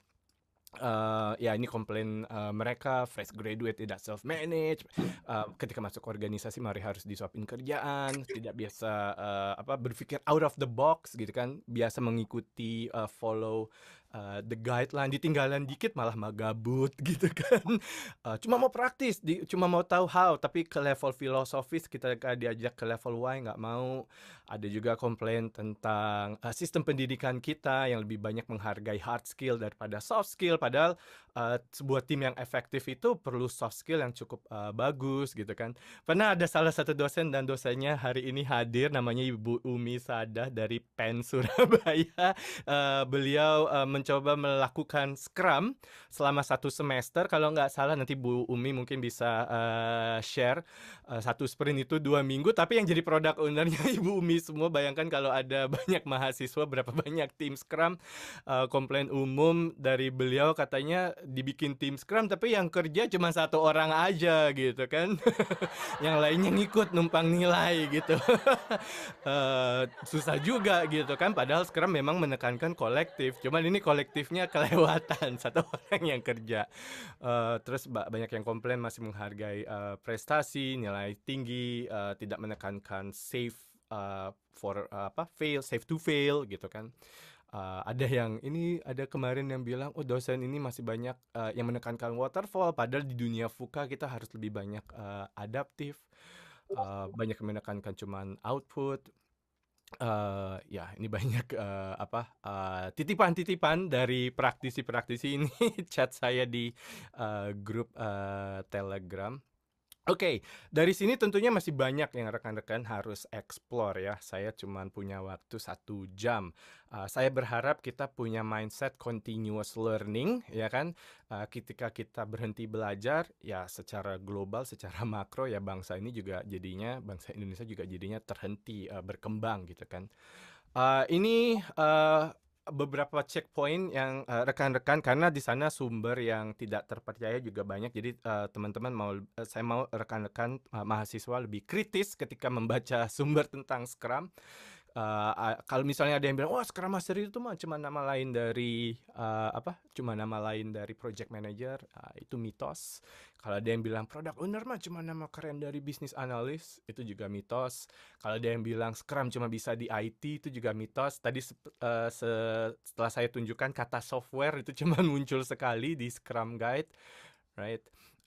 Kalau ada yang bilang sprint itu kan cuma waterfall yang diperpendek, itu juga mitos.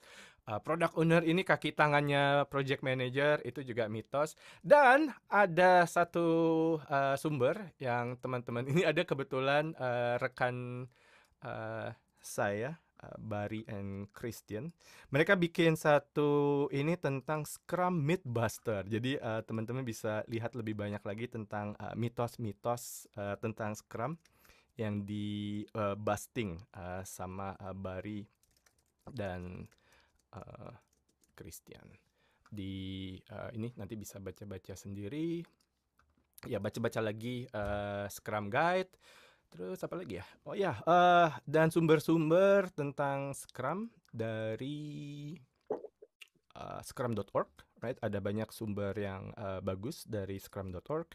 Jadi rekan-rekan bisa baca lagi. Itu saya tinggalin linknya di Zoom chat window. Dan yang terakhir tentunya, ya, kalau ada yang belum subscribe ke Scrum Master in Black, karena beberapa orang mereka suka belajar secara video ya, dan saya banyak video-video tentang Scrum. Ya, kalau teman-teman adalah tipe pembelajar video, ya bisa tonton video-videonya. Saya bikin banyak visual. Dari saya segitu aja, tapi kalau misalnya panitia ngasih waktu lagi untuk tanya jawab, kalau pada betah ini saya akan dengan senang hati menjawab. Kita pesertanya berapa, Bu? Oh, ada banyak yang gugur ya. Udah tinggal jadi 186. Oke. Kalau mau tanya jawab boleh, mungkin kali maksimal 2 pertanyaan ya Pak Joshua. Nanti mungkin sebelum tanya jawab supaya nggak pada tiba-tiba kabur dulu. Maksudnya kalau nggak ada kegiatan lanjutan bisa stay di sini. Karena kami butuh feedback, nanti kami akan sebarkan feedbacknya juga. Lalu untuk Bapak Ibu praktisi, dosen, terutama praktisi dosen kalau misalnya mau stay untuk speed dating setelah acara ini kami fasilitasi.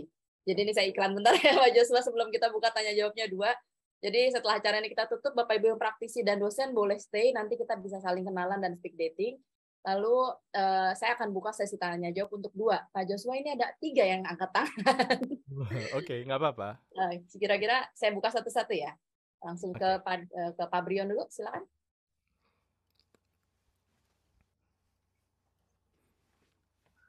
Selamat sore. Apakah suara saya dapat didengar dengan baik? Bisa, Pak. Perkenalkan, nama saya Sudirman, domisili dari Kota Tanjung Pinang, Kepulauan Riau. Wow. Saya dari generasi baby boomer. Jadi menurut saya Scrum itu penting karena saya ini single fighter. Generasi muda nggak ada yang mau tahu tentang Scrum ini, tapi saya sendiri berjalan sendiri. Bahkan saya mempunyai ide. Itu sudah 2 tahun ini hanya pada tahap ideation aja.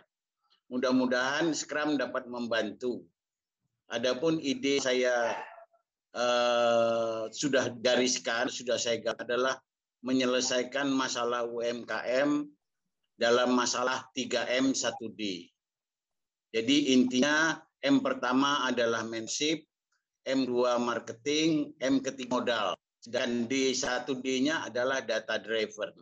Nah, makanya saya pun di dalam grup ini nggak tahu berapa orang tadi terlambat masuk, hanya tergolong bukan dosen, bukan siswa, tapi lain. Jadi mohon elaborasi Mas Joshua untuk membantu saya untuk lebih dapatkan teamwork-nya saya gitu. Terima kasih.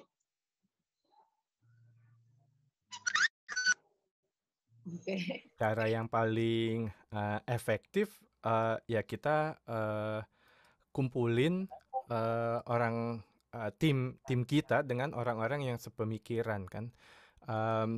Kebetulan waktu saya dulu masih aktif di Indonesia, ada beberapa komunitas Scrum itu yang per kota gitu. Sayangnya saya lebih banyak fokus di Pulau Jawa. Ini apa lagi? Malang. Itu linknya saya share. Yang paling efektif itu dengar langsung dari praktisi-praktisi lain. Kadang beberapa anggota komunitas ini suka banget kopi darat gitu kan, ketemu, saling support, saling sharing pengalaman gitu kan. Paling efektif menurut saya untuk menginfluence anggota tim kita, ya kita temukan mereka dengan orang-orang yang sepemikiran, yang mungkin tidak setuju dengan metode kepemimpinan yang lama, dengan cara kerja yang tradisional, yang lama. Itu saran saya. Tapi kalau misalnya tidak memungkinkan, bisa masuk aja yang sudah ada, yang cukup aktif itu yang teman-teman di Jakarta, di Bandung. Dulu teman-teman di Bandung itu malah pernah bikin conference namanya Scrum Day Bandung. Kayaknya sekarang masih ada deh websitenya. Udah banyak yang nanya kapan nih Scrum Day Bandung diadakan lagi. Kadang di Scrum Day Bandung itu banyak yang bawa atasannya gitu kan, biar susah banget nih atasan saya dikasih tahu. Yaudah deh kita ajak dia ke conference aja biar denger langsung dari praktisi-praktisi lain.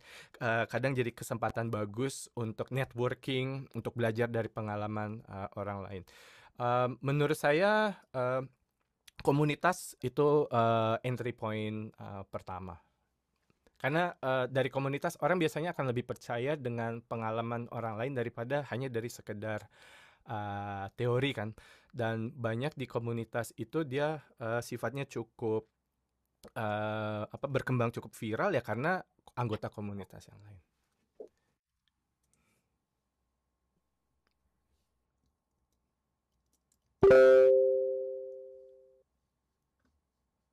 Ada lagi yang lain?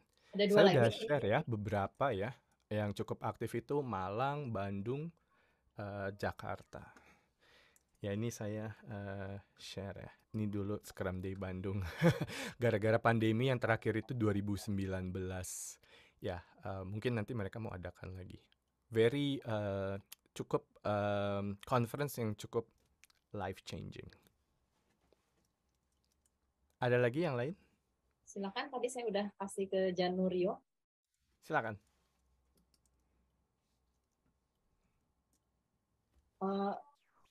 Janurio ya. Terima kasih atas waktunya. Perkenalkan, nama saya Janurio, bisa dipanggil Rio. Kebetulan saya mahasiswa di ESA Unggul dan sekarang juga sambil bekerja jadi project manager.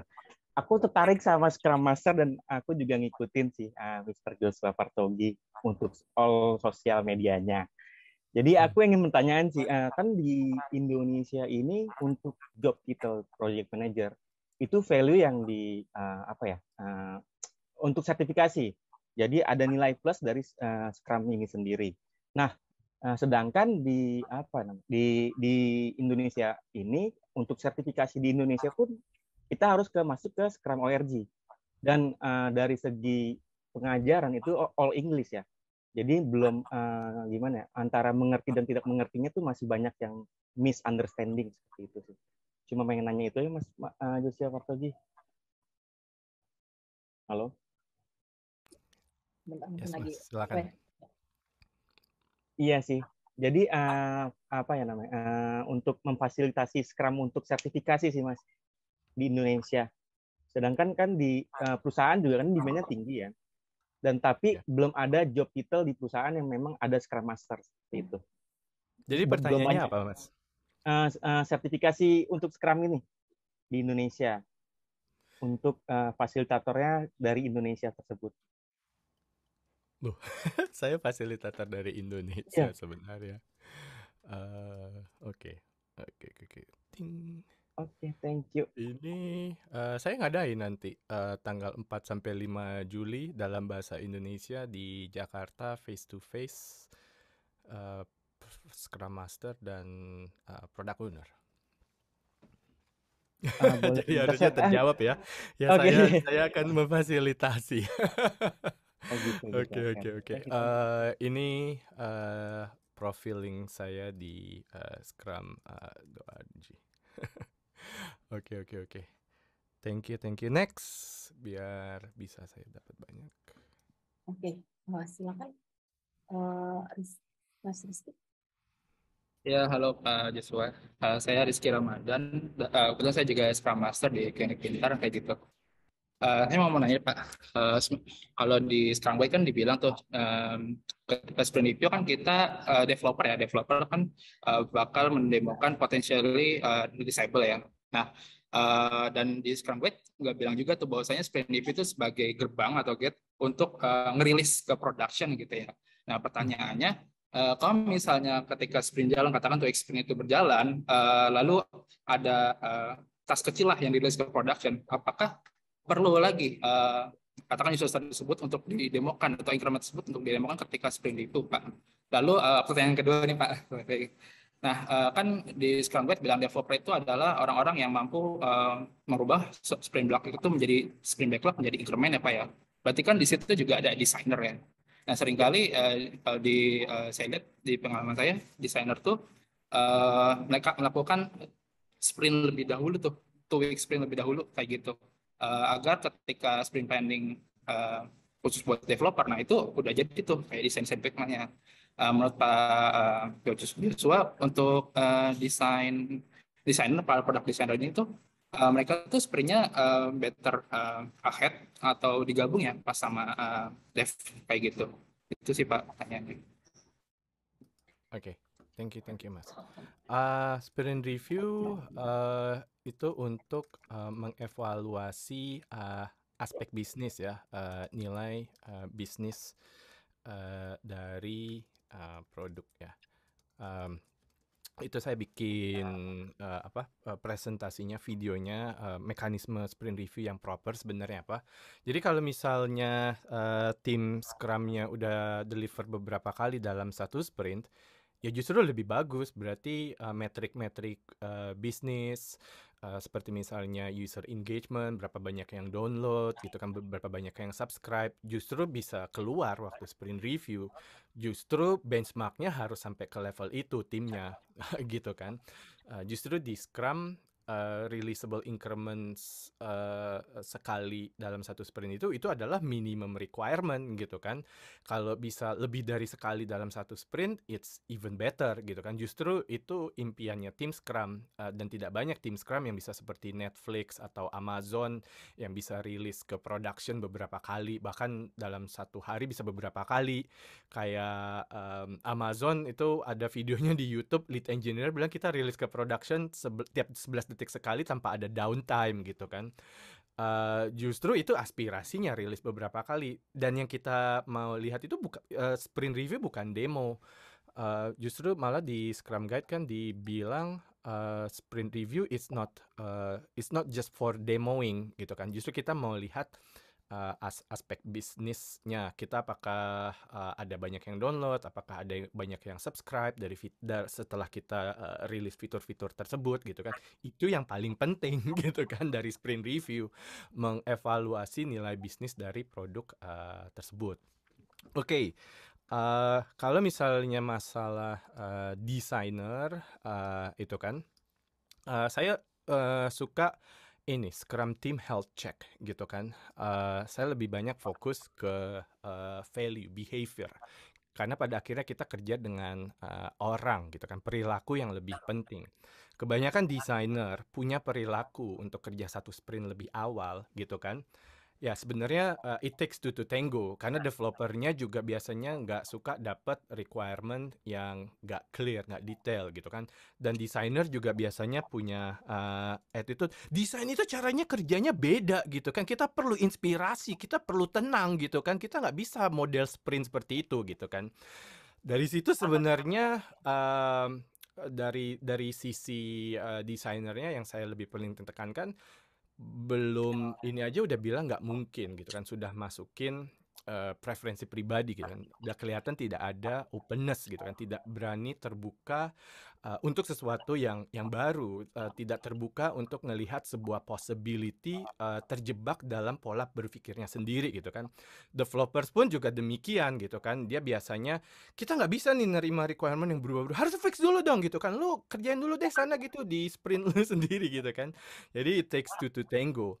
Daripada saya, seperti tadi saya jelaskan, Scrum itu lebih banyak memfokuskan ke perilaku manusia. It's not about process, it's not about structure. Pada akhirnya sebuah produk dibikin oleh manusia.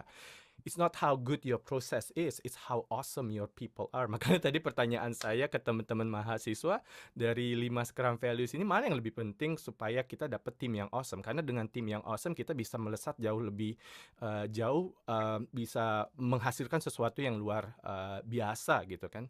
Nah fokusnya harusnya ke situ dulu. And when we have awesome teams, ketika kita timnya kita itu nggak hanya sekedar zombie Scrum, ngejalanin Scrum sekedar mekanik gitu, great things will happen in our organization, in our company. Oke. Mungkin ini terakhir ya di Mas Welson nih, kalau lanjut angkat tangan tadi sudah bilang terakhir. Silakan. Silakan Mas Welson, ini mahasiswa kan tadi dari praktisi udah ya kan, dari dosen sempat. Oke. Yang kedua yang tadi dipilih ya. Oke. Tapi ini masih banyak yang bertahan nih, lumayan nih. Udah overtime, injury. Mau speed dating kayaknya ya. Saya udah bilang jangan kita mau speed dating gitu. Silakan Mas. Oke, Assalamualaikum warahmatullahi wabarakatuh. Pak, perkenalkan sebelumnya nama saya Andar. Saya mahasiswa di Jakarta. Saya ingin bertanya Pak, terkait dari Scrum ini kan. Kebetulan saya juga masih belajar tentang Scrum ini di Cisco, di .NET. Itu produk terbaru dari Nah, saya ingin bertanya Pak, Scrum ditentang lebih ke software engineer Pak. Saya ingin bertanya tentang tim. Saya kan seandainya nih Pak mempunyai tim. Nah, di dalam satu tim saya ini ada yang bermasalah. Sedangkan Scrum ini kan lebih fokus ke sprint Pak ya. Nah, bagaimana salah satu tim gimana Pak? Mohon maaf. Fokusnya lebih ke people, orang. Iya, lebih ke people. Nah, saya ingin tanyakan gimana jika orang di dalam satu tim saya ini satu orang itu mempunyai masalah. Gimana cara menghadapinya? Sebenarnya saya udah dapat sih Pak jawaban dari yang lain juga, mentor-mentor yang lain, tapi saya penasaran. Dan tadi udah ada yang jawab juga openness. Apakah dengan solusi openness itu cara terbaik atau gimana gitu Pak? Itu aja sih yang saya ingin tanyakan. Karena kami ini sebagai, mohon maaf, sebagai lebih ke innovation teknologi itu lebih berfokus ke target, tapi kan tidak ke people-nya gitu. Dari produk manajernya. Itu aja sih Pak yang. Terima kasih. Oke, ini nanti bisa baca di Scrum Guide. Mungkin kalau di layar saya kelihatan kecil ya. Oh, saya ternyata udah di spotlight. Oke, ini poin penting dalam Scrum yang kebanyakan organisasi yaitu mereka lebih mau taunya tentang how gitu kan, langsung ke praktek gitu kan, tapi why-nya dilewatin gitu kan. Padahal itu yang why-nya itu filosofinya itu yang penting. Oke, ini filosofinya Scrum, nanti bisa baca sendiri. Scrum is founded on empiricism and lean thinking. Ini yang kata kunci yang saya mau tekankan di sini adalah empirisme. Empirisme artinya knowledge itu datang dari pengalaman dan membuat keputusan berdasarkan apa yang kita lihat saat ini. Jadi artinya jangan berasumsi, tanya orangnya, oke? Itu yang kita lihat, karena apa yang kita lihat bisa beda dengan apa yang orang tersebut alamin, gitu kan? Mungkin kita bilang melabelin orang tersebut punya masalah gitu. Apakah kita sudah validasi gitu kan? Apakah kita sudah berusaha berempati memahami situasi yang dia alamin gitu kan? Mungkin dia ada masalah di keluarga gitu kan. Mungkin dia harus ini pengalaman saya pribadi ya. Mungkin dia harus kerja tambahan gitu kan malam gitu kan supaya dapat side job. Mungkin dia harus nguliahin adiknya gitu kan, dia butuh uang tambahan jadinya mungkin dia nggak perform di perusahaan. Ada banyak masalahnya. Ya kita nggak tahu gitu kan. Harusnya kamu jangan tanya ke saya, kamu harusnya tanya orang tersebut gitu kan. Apa yang kamu alami? Dan kita datang dengan intensi baik gitu kan. Kita mau dia jadi individu yang lebih baik gitu kan. Itulah pendekatan Scrum terhadap manusia. Kita tidak berasumsi, kita berempati. Pendekatannya humanis gitu kan. Ya kita tanya dulu. Ya saat ini saya nggak bisa jawab karena kamu yang punya tanggung jawab untuk tanya orang tersebut. Ajak ini bisa pendekatan intrapersonal, bisa lewat makan siang bareng gitu kan, atau ya ngobrol santai gitu kan. Coba pahami situasi dia. Jangan berasumsi dulu, jangan ngejudge gitu kan, karena kita tidak tahu apa yang dialamin orang tersebut. Itu aja saran dari saya. And good luck. Oke, terima kasih banyak Pak Joshua. Kayaknya ini seru banget ya sampai 1,5 jam. Terima kasih teman-teman yang lain. Mungkin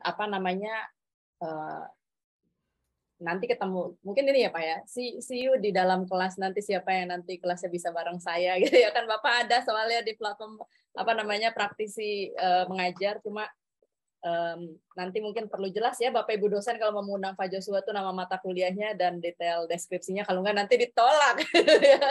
Langsung aja ditolak kalau nggak jelas ya kan. Jadi bisa langsung, kita masih punya waktu untuk pendaftaran gitu ya. sambil menutup pertemuan kita hari ini, sebelum kita mungkin ini beda acara, jadi kita tutup dulu yang ini. Teman-teman, Bapak Ibu, tolong diisi feedback formnya, linknya sudah saya kasih di sana. Ini tujuannya supaya nanti, ya biasanya saya nggak tahu nih Pak Joshua, saya biasanya kalau dapat feedback form yang kayak menyenangkan itu membuat saya makin bersemangat untuk ngajar lagi gitu kan ya. Saya nggak tahu nih, nanti kita akan kasih info ke Pak Joshua, cuma nanti namanya akan saya tutup kok, tenang aja. Kita menjamin kerahasiaan supaya nanti pas ketemu, saya sensir ya nanti kan, enggak ya. Feedback formnya kita sudah rancang supaya isinya konstruktif, jadi tolong diisi. Nanti setelah feedback form mungkin sampai bertemu di seri praktisi pilihan berikutnya, ingatkan perguruan tinggi kamu, kalau mahasiswa nih ya, Bu, daftar, cariin dong praktisi yang bagus ngajar di tempat kita, lihatnya di program praktisi mengajar gitu ya, supaya kita bantu perguruan tinggi diingetin gitu. Dan buat Bapak Ibu dosen dan teman-teman praktisi, jangan lupa daftar dan saling berkolaborasi supaya apa yang kita cita-citakan, yang tadi banyak suara-suara yang dari kotak-kotaknya Pak Joshua itu ya kan ya, itu kita berharapnya makin ke depan makin berkurang ya Pak ya, terutama yang kita lihat problem sekarang kan belum tentu problem di masa depan ya Pak, sama seperti sekarang belum problem di masa depan mungkin jadi problem. Kalau yang masa depan problem mungkin mikirnya nanti aja, yang sekarang dulu kita kelarin Bapak Ibu. Mari semuanya berkolaborasi di program Praktisi Mengajar, ikuti sosial media kami, Twitter @pmengajar, Instagram @praktisi-mengajar, Facebook Praktisi Mengajar, dan jangan lupa mampir ke website untuk daftar di praktisimengajar.id. Terima kasih